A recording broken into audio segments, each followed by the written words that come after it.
Are you wondering, how do you really heal? Are you questioning how long it will take? Lots of people want to know. And the bottom line is, it really depends. That's pretty simple to think about: where you came from, what you've had to experience, what you need to learn. My guest today, Suzanna Quintana, is an amazing lady. She's an author and a coach, and she helps people, just like I do, to move on and heal themselves, help them get to the place where they feel like they're on the other side. So without any further ado, let's welcome Suzanna, and I'll let her tell you more about her because she rocks, and I know that this episode is going to help you quite a bit. Welcome, Suzanna. Thank you so much for joining my show today. Would you mind telling everyone a little bit about yourself? Sure. And just want to say glad to be here again with you, Tracy. I love everything you do. You know that I'm one of your biggest fans. I know you have a lot of fans, but I'm one of your biggest. As you said, my name is Suzanna. I am a writer and a narcissist recovery coach, an abuse recovery coach, for women who want to get over their abusive ex for good and move on, right? Like, stick them in the rearview mirror. We're done. He's right. Gone for good. I am an abuse survivor myself, having gone through, really spent my entire adult life in abusive marriages and coming from a home of an abusive father. So, having made that journey to emotional freedom from the darkness to fully standing in the light, what I say is the top of the mountaintop, where I can look down at my experience and not have that emotional connection to it anymore, or not have that, the pull to go back there, right? So having that freedom, that's why I'm able to talk about my story, share my story in order to, to help somebody else who's still suffering in the darkness and needs that life preserver thrown to them. And that is what I love about you. We have done a couple videos together so far. I think this is our third, and it's remarkable how similar our stories are. Mine was a narcissistic mom, but, 2 marriages, one marriage of crazy and then one boyfriend of crazy, and how we've both made it out of the light. And people say, I had someone ask me this morning, well, how long does it take? And when will I be there? And it's like, well, we have a journey to go. And to me, I want to make it really clear that this is achievable, but it's going to take some hard work.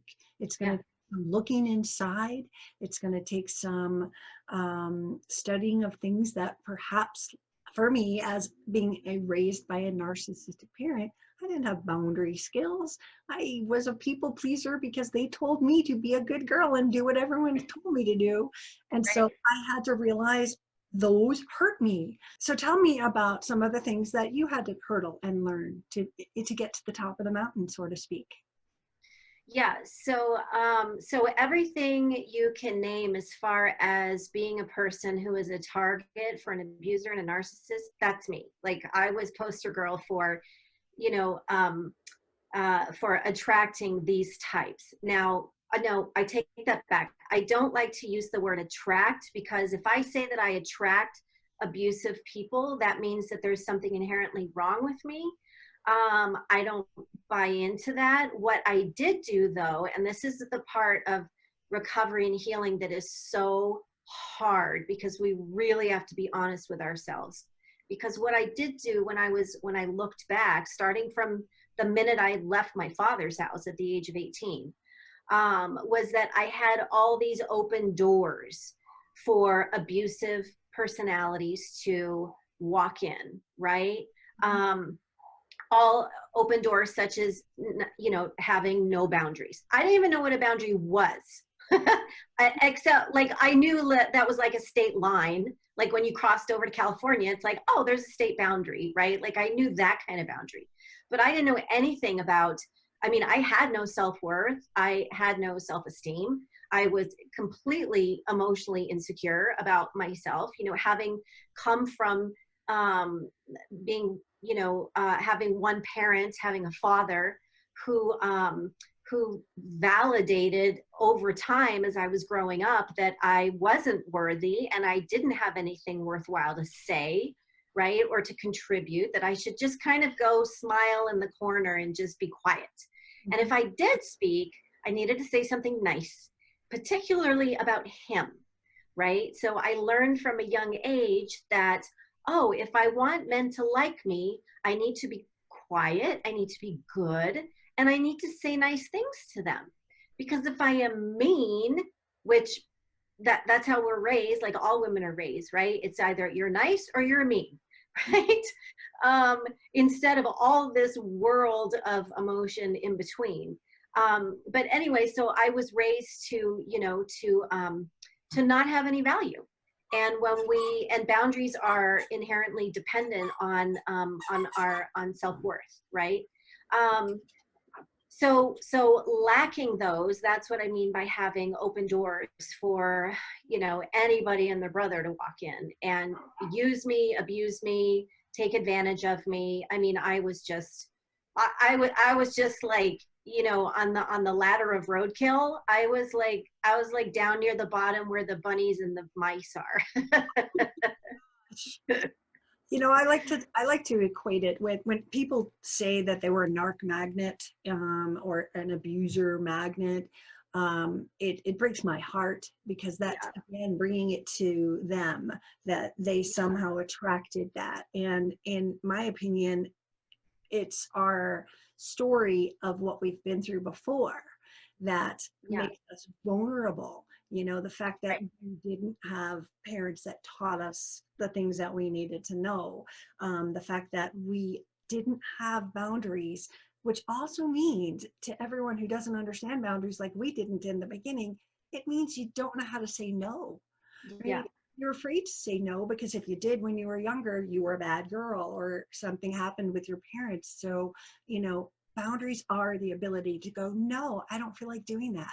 No, that's not okay. Or no, I don't want to watch The Lord of the Rings again or something. You just speak up, right? And when we have been abused, we lose that ability to say no. And so many people, I was having a group call the other day, and almost everyone on the call said they never got to pick the television show, and they just sat there and, okay, that's what we do. And to be empowered to go, you know what? I got to the TV first. I'm watching my show. If you don't want to watch this, go upstairs. It's not a real no, but it is empowering. It's something that people have to learn, that if that was something that was like them, if they lived in that non-boundary world, that's a hurdle. That's something you've got to learn how to do. And it's not like, oh, I learned it, and now I can do it. It's practice, it's testing, it's setting small boundaries at first and growing with that person to be that you're not some monster, yelling, do this, do this, do this, do that. That's not a boundary. A boundary is, this makes me feel icky. I don't like it when I don't have an opportunity to say I didn't want to do that. So it's important for that. Yeah, and also we can weed out the bad guys. If we have the ability, like if I would have had the ability at the age of, I think 20, when I met my first abusive husband, if I would have had the ability to stand up for myself, right, I could have weeded him out because he wouldn't, I don't regret, let me just preface with, I wouldn't change anything, obviously, because I have children from that, if I didn't have children, then yes, I would have taken it all back. But the fact is that we teach, we can weed these people out, because the fact is there are abusive people in the world, right? So and there are people out there looking to exploit and take advantage of you and use you for whatever you have to give them, right? So when we're, if I would have had the ability that I do today, where I have that self-worth and I know exactly who I am and what I deserve and what I will and won't put up with, right? The boundaries. So if I would have had that the first time, right? Like we look back, both you and I can look back and we can count, hundreds of red flags, right? So instead of counting hundreds of red flags, there just would have been the first one that would have been the deal breaker, because I would have said, no, we're not doing that, and you're not doing that, and I'm out, right? So understanding that, and this is by no means saying that we're to blame ourselves for anything. It's just that we're unknowingly teaching people how to treat us. And that's really dangerous when we're with an abusive person, especially a narcissist, because we are, what I did, especially with my second husband, who was professionally diagnosed as a narcissist. I trained him over 16 years to know that I was going to put up with it. I may, get upset once in a while. I may threaten to leave him once in a while, or, not talk to him once in a while. But basically, I was going to put up with it, with how he was treating me. Why? Because I was still there, right? I was still letting him do that. So, and again, yeah, like you said, it just all comes back to those boundaries. But we don't know what we don't know, right, back then. And like you and I, we just didn't know. So it's not about blame or shame when we look back. It's just about admitting that, oh, okay, yeah, I see that now. Looking back almost like a scientist would. So taking that emotional component out, not beating ourselves up for, because I went through that, where I was like, after I left, and I'm like, God, how could I stay so long? How could I be so stupid? How could I be such a doormat? How could I be so weak? Blah, blah, blah, blah, right? Thinking that something was wrong with me and it was my fault. But just looking back like a scientist, right? And just examining them like facts. Like I look back and said, yep, I can see exactly how this happened and played out. And I think for me, a lot of people have to make a list. If you're wondering how do you set a boundary, first, maybe the next time we're talking about healing here. So potentially someone might want to move on and meet someone else in their life. I had my people the other day make lists of the rules, the boundaries of what they will tolerate and what they won't tolerate. And this is a really good exercise for people to do, and just say, lying, no, gaslighting. If that ever happens, I'm going to recognize it, and it's not going to happen again, right? All of the things that we have endured should be on your list. It should be something where you go, I don't like feeling invalidated. And then that's something that if someone does that to you, you have to set a boundary or get out. You have to make this list, especially now if they're in the, I just found out, or I want to heal. They've been through this journey.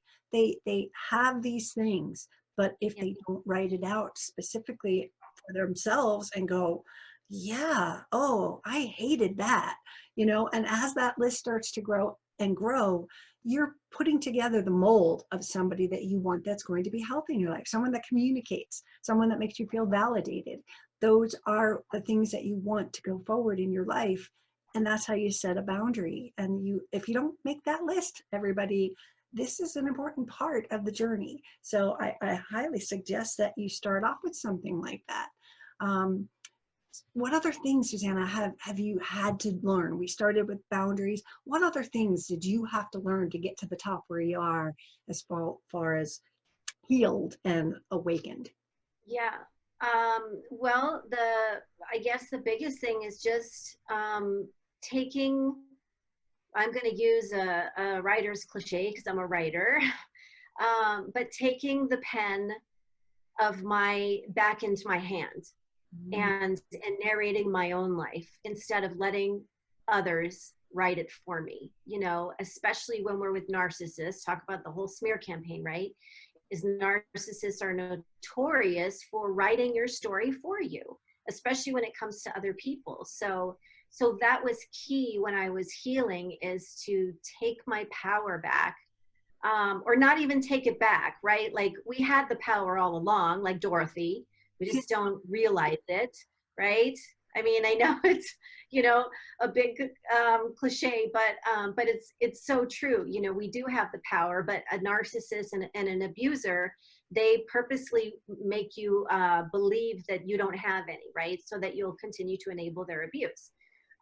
So that was key for me, is just understanding that, okay, I've had, and again, this was what I was used to. My father did this. My father told me what to think, who I was, what to do, right? Like his voice was always in my head, but I didn't know it was his voice. I thought it was my own. And so going into first marriage, second marriage, just handing over, it was like, as soon as I'm walking down the aisle, I'm like, okay, here's the pen to my life. Go ahead, start writing it. What would you like to Right? do? How far should I jump? Yeah, exactly. Right. It's just like, I just spent, 25 years with men, in my, the majority of my adult life, with just like, ceding everything who I am to them, because I didn't know who I was. So I figured, well, I'll just let them tell me, right? I'll just let my husband tell me who I am and what I like and what I should do and how I should be and what I should think and all of that. So, and this was scary and really exciting once I finally got free, right? Like once I finally escaped. It was scary because I was like, at the time I was in my mid 40s and I was like, well, who am I? Because I didn't recognize the woman in the mirror anymore. And so, my dogs are barking. Sorry about that. Sorry, it's quarantine. You have to forgive me. It's quarantine. My dogs, I'm stuck with them. But yeah, just frightening because I was not used to not having a man tell me who I am, right? It was invigorating and exciting and thrilling because I was like, I really felt like I had been released from solitary confinement, where I had not seen the sun in a really long time. And just that first moment where I stepped out and I felt the sun on my face and I felt the warmth, and it was like, hey, I don't even know where I go from here, but damn, this feels really good, right? Like freedom feels so good. It feels so good. And I think a lot of people, survivors, get lost in if you didn't know who you were, since mommy and daddy like made the script, and then you married into it, male or female, and you married into it and you lost yourself. They get stuck always saying, I don't know who I am, right? Yeah. And so Which there's is a lot, heartbreaking. it's heartbreaking, but it's almost a byproduct because they've taken that away from you. And it means taking back some of your life, finding your passions again. What did you like to do before that maybe, oh, we don't want to go do that. And so you just stop skiing, or you stop doing things that made you happy, playing an instrument because it made too much noise and they didn't like it. Find the things that you like to do. Remember the things that you like to do, and then try new shit. You know what? Who's to say a cooking class wouldn't be really fun, well, when we're out of quarantine, but who's to say that you could try it and go, nah, that wasn't for me, but I'll go to this wine tasting and I'll do things that interest me. And then your life starts to fill up with things that make you happy. And then all of a sudden the not knowing is a lot easier to deal with. You write the chapter and you go, I want to do this. You set goals. I want to travel. I want to do this. And this is how I'm going to get there. And all of a sudden you have this sense of accomplishment because you're driving the car all the way up the mountain to recovery. Yeah. And like I said, because it felt like, to me, getting out of jail, getting out of prison, a dark cell, after so long, right? After so many years of just withering away. So I have a great story of me, and also one of my clients who has a fantastic story that I love to share. But for me, you know, in my marriage, my ex and I were professional ballroom dancers, and we had a studio, and we would put on performances, and we were well known in the town. And it was my life. I loved it. I loved dancing so much, but I was dependent on him to be my partner because it takes two to tango, right? And so, but over the years, he stopped, you know, he started less and less dancing with me. Like, we would do performances, but then it would just get less and less, or he would complain about it, or just whatever, you know how narcissists are. Until the last couple of years where he just stopped, right? So he didn't stop, just clarification.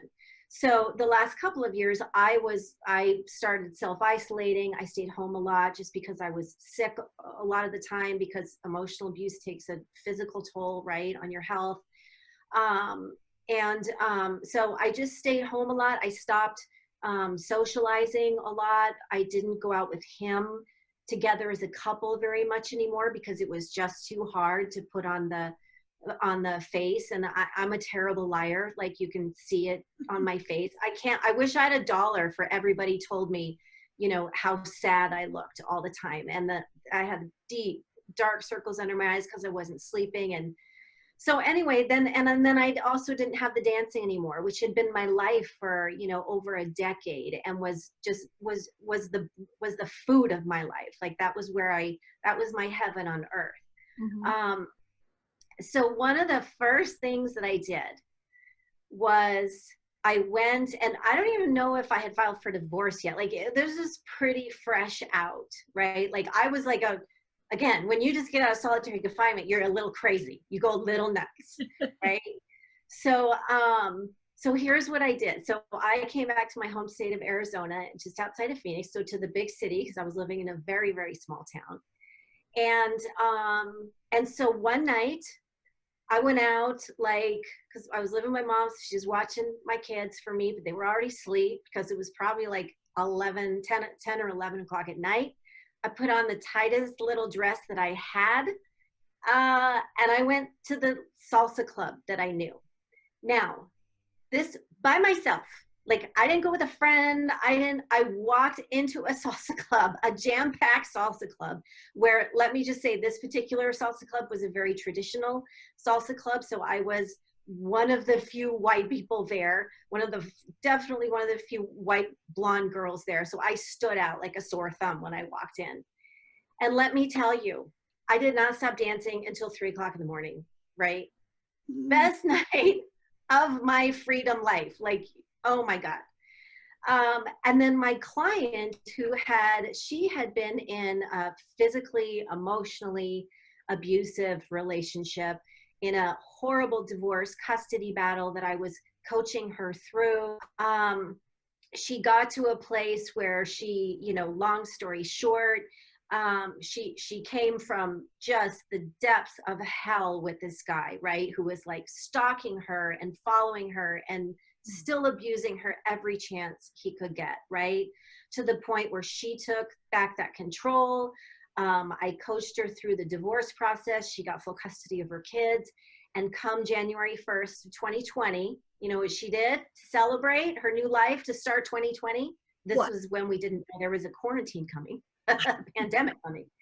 She went paragliding off a mountain for the first time. And she had the guy who holds you, whatever, take a picture of her. Oh my God. And it's that same joy on her face that I had when I went salsa dancing that night, right? It's like, so yes, do whatever the hell you want to do, right? Like, you deserve it. Just get out there and go for it. No matter how, I don't care who says it's stupid or silly or childish, whatever it is, just go do it, go live, right? Like, take your life back and start living again. Yeah. And I know that's really hard when they've been isolated, but this is something that it's just one day. It's just go out at 10 o'clock at night and do that. It's go out and find something that makes you happy and start to get back one day at a time. Most people think, oh, I'm going to change my whole life, and it's just going to all like slowly You start to go, oh my God, I'm doing that. I love that. Oh, that was fun. Oh, that didn't sound good. You make new friends. You know, when you Yeah. are single for the first time in many years, the married couple things, you don't get those invitations anymore. So you've got to Right. start finding friends, and maybe you meet them at the salsa club. Maybe you meet them somewhere and you just go, wow, we have so much in common. Just get out and put things on your calendar. Enjoy a movie. I talk all the time about dating myself. I Yeah. love to go out by myself. I'll just go to a movie. I'm like, I really feel like seeing that. Get in my car and I'll go. And then I'll like, well, I should have a nice dinner too. And I'll go and I'll buy myself a steak dinner and just sit there and have peace, you know. Yeah. And that's something that people are often afraid to do, is just do something by themselves. That's Yeah. how we find ourselves again. And so Yeah. for me, that was a big part of the puzzle, was getting out there and not feeling weird, like everyone's looking at me because I'm all by myself here. It Yeah. really does help to just start to take back your life. Yeah, absolutely. And I think healing wounds is another part. We all have different wounds besides the skills that we have to learn, like boundaries. um, I think we have some wounds that might need to be looked at, and whether it's your inner child, the negative thought patterns that were impounded on us from Yeah. our narcissist, we have the recordings in our ear, and we have to learn that, oh wait, I'm catastrophizing, the world is not ending, oh my God, I can fix that. I don't have to go there, right? You have to learn to recognize some of the patterns and fix these wounds, because if Yeah. you don't fix them and another person comes in your life, they're going to trigger you just a tiny little bit. And the whole avalanche of everything that wasn't healed is going to come tumbling down on you. And you're Yeah. going to feel like we're in a second wave of crazy. So finding out what the wounds are, read a lot of books. I told someone this morning, I don't care how many books you read, and it might not be for you. Pick up a codependency book, read it and go, not me, but you try. Maybe there's just a little kibble in there that you went, oh, I relate to that. Maybe that's all of you. Boundaries, abandonment. There's so much stuff that everyone has like a different prescription based on what they had to endure. And so keep Yeah. on going, hey, I want to know about that. That looks good. How do I deal with the fear? Oh, that looks good. Start to understand these things so that you can take back your life.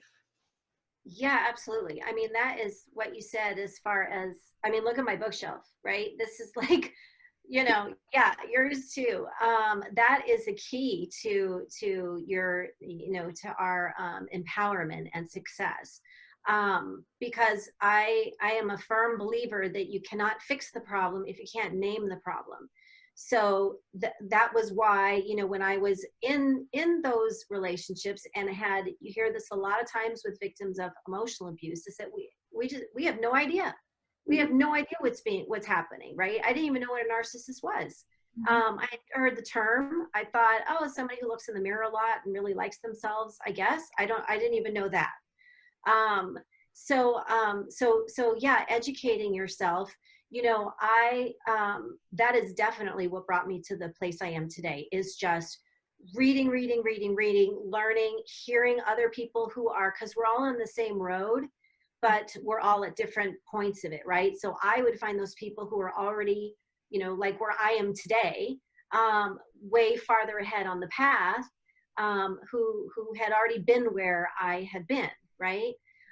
Because it's so hard to find people, especially in professional settings, as we both know, like with therapists, and even though they may have masters and PhDs and all this, there's a good many of them who don't know shit about narcissistic abuse or what it's like to be a victim of one.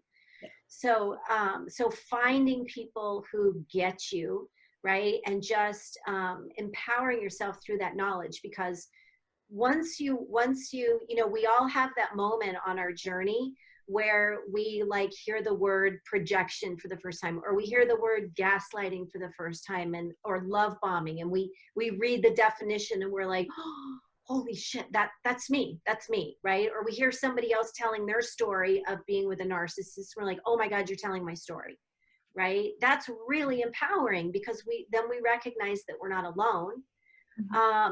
and yeah, just exploring every avenue, whatever works for you, you know, getting it from all sorts of areas too. Like I have a lot of my clients, they also have therapists that they work with, you know, but therapists only, you see them at most an hour a week, right? And a lot of the, you know, most every one of the people that I work with, they need somebody, you know, we're taking a road trip and I need to be there for them sitting shotgun like all the time, not just an hour a week. Right. But so getting help from everywhere. You know, I used to, when I first got out, I would go to Barnes and Noble, and the self-help section at the Barnes and Noble nearest my house, the narcissist part and like personality disorders and you know, sociopaths and all that stuff, was on the bottom shelf.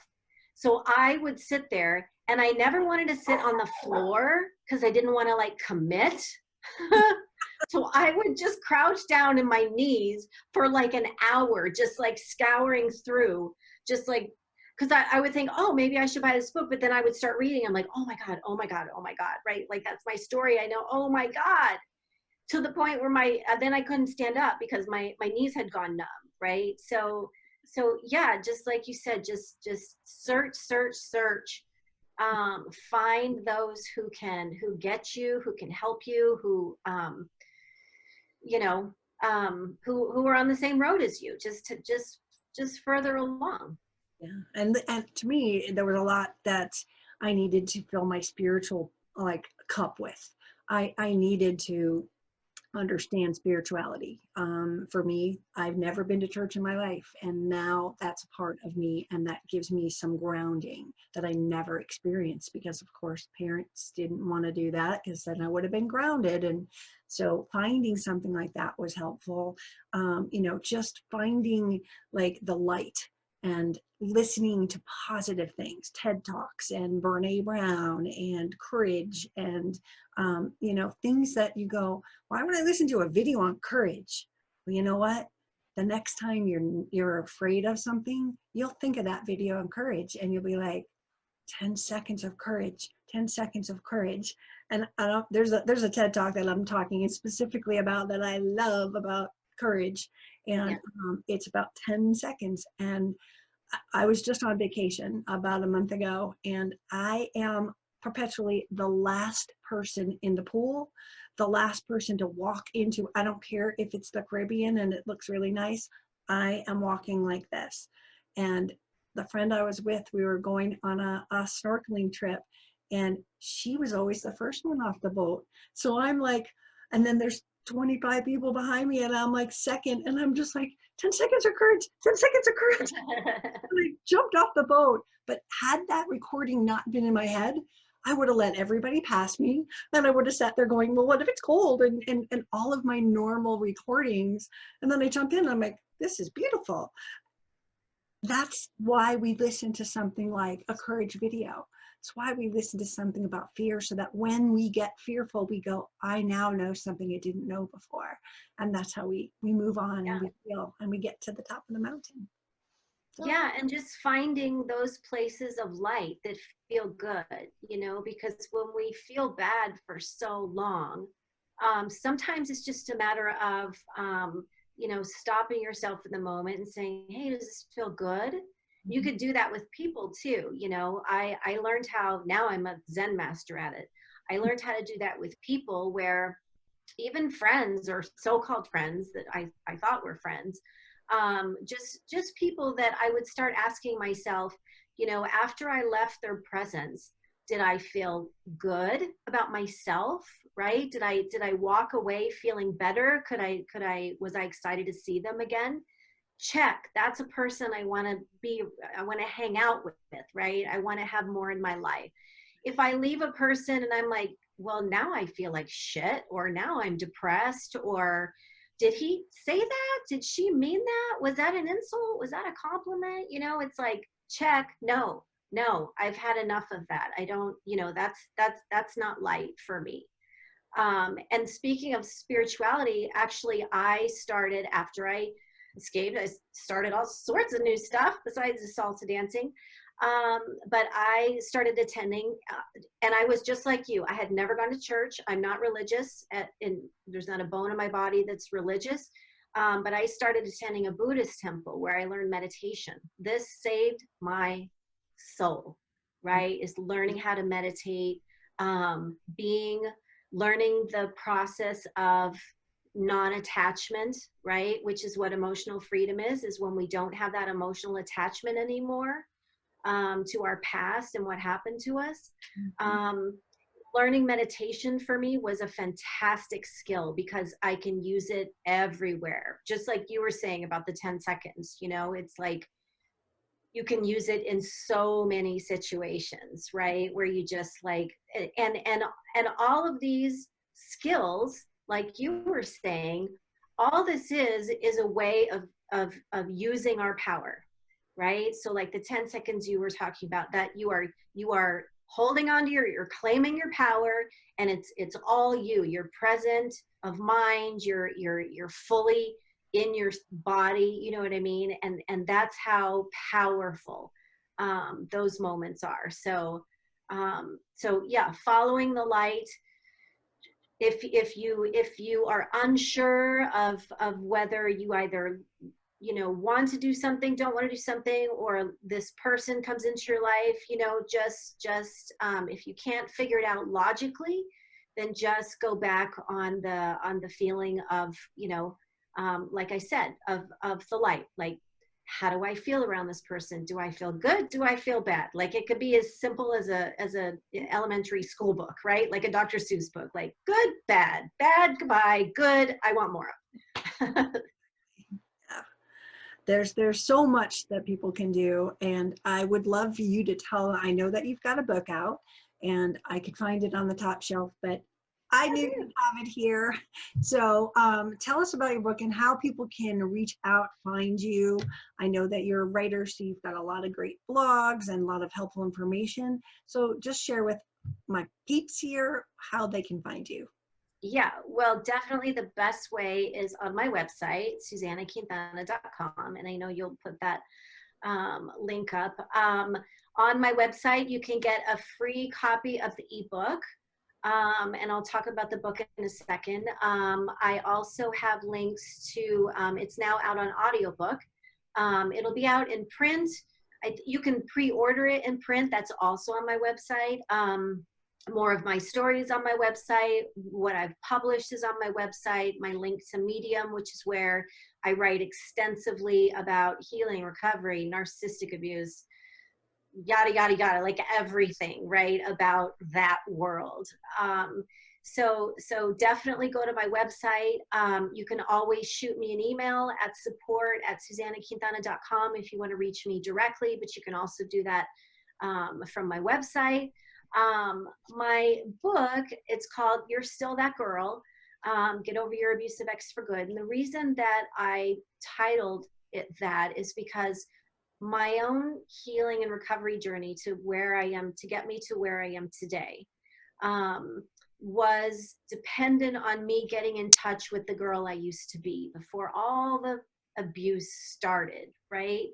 Or even a little bit in between with my father, because I remember so many snippets of childhood or when I was a teenager where it was just awesome. Like I felt awesome. Life was awesome. I felt strong. I felt powerful. I felt like I knew who I was, right?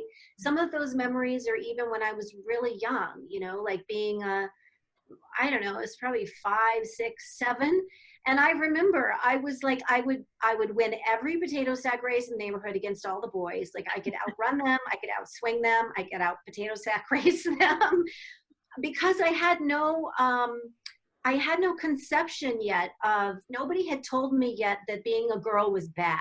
Like being a girl was less than, right? Like I didn't have any of those constrictions yet. I didn't have society yet telling me, hey, little girl, you need to shut up and calm down and, and zip it, right? Yeah, so getting in touch with that girl that I used to be, because, and you can call it your gut instinct, you can call it your intuition, you can call it your knowing, right? Some people, some who are religious call it God within them. Whatever it is, but it's your authentic self, you know, who you were born as. And that's how you can also distinguish between those voices in your head, because that girl that I used to be, she's not going to badmouth me, right? She's not going to tell me that I'm a loser. She's not going to tell me that I'm not good enough, or she doesn't say anything negative, right? She's the one that gives me the little alert signs, right? Once in a while, to keep me safe.